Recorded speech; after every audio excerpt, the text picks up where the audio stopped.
IPL ইতিহাসের অন্যতম সেরা ক্রিকেটার তিনি। করেছেন আইপিএলে সর্বোচ্চ ৬২টি 50। অধিনায়ক হিসেবে সানরাইজার্স হায়দরাবাদকে চ্যাম্পিয়ন করেছেন। রান আছে ৬,৫০০-এর বেশি।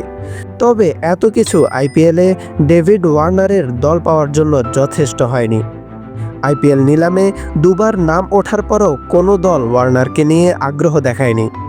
ওয়ার্নারের মতো আরও বেশ কয়েকজন তারকা আইপিএলে এবার দল পাননি, যদিও তারা কেউই ওয়ার্নারের মতো আইপিএল কিংবদন্তি নন। দল না পাওয়া ক্রিকেটারদের তালিকা করতে গেলে ওয়ার্নারের পরেই আসবে কেন উইলিয়ামসনের নাম। আইপিএলে সানরাইজার্স হায়দরাবাদ ও গুজরাট টাইটান্সের হয়ে 10টি মৌসুম খেলেছেন সাবেক এই কিউই অধিনায়ক। 18টি 50-তে করেছেন 2128 রান। তবে এবারও তার প্রতি আগ্রহ দেখায়নি কোনো দল। এর পেছনে উইলিয়ামসনের স্ট্রাইক রেট বড় প্রভাব ফেলতে পারে। আইপিএলে সব মিলিয়ে 125 স্ট্রাইক রেটে ব্যাটিং করেছেন উইলিয়ামসন। আইপিএলের বর্তমান বাস্তবতার সঙ্গে যা যায় না। অস্ট্রেলিয়ান কিংবদন্তি স্টিভ স্মিথও দল পাননি। আইপিএলে 9 মৌসুম খেলা এই ব্যাটসম্যানের স্ট্রাইক রেটও 130-এর নিচে। ইংল্যান্ড ব্যাটসম্যান জনি বেয়ারস্টোর দল না পাওয়া অবশ্য কিছুটা অবাক করার মতোই ঘটনা। আইপিএলে 5 মৌসুমে 50টি ম্যাচ খেলা এই ক্রিকেটারের বড় শট খেলার সামর্থ্য আছে। গত মৌসুমেও ব্যাটিং করেছেন 152 স্ট্রাইক রেটে, যদিও 11 ম্যাচে রান করেছেন মাত্র 298। এর আগের মৌসুমেও 11 ম্যাচ খেলেন, রান করেছেন মাত্র 253।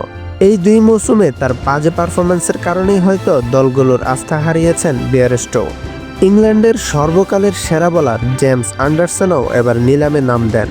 42 বছর বয়সী এই পেসারের প্রতিও কোনো দল আগ্রহ দেখায়নি। বাংলাদেশের মুস্তাফিজুর রহমানের দল না পাওয়াও বড় ঘটনা। গত মৌসুমে 9 ম্যাচে চেন্নাই সুপার কিংসের হয়ে 14 উইকেট নেওয়া এই পেসার এর আগে নিলামে প্রতিবারই দল পেয়েছেন। নিলামে এমনকি ভারতীয় পেসার শার্দুল ঠাকুরও দল পাননি। 2 কোটি ভিত্তিমূল্যের এই অলরাউন্ডারের দল পাওয়াটাই ছিল প্রত্যাশিত।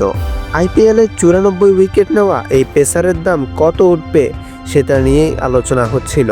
তবে নিলামে এসে দেখা গেল পুরো উল্টো চিত্র। দল পাননি ড্যারিল মিচেল, রাইলি রুসোর মতো ক্রিকেটাররাও। ক্রিকেটের সব খবরাখবর পেতে আমাদের চ্যানেলটি সাবস্ক্রাইব করুন।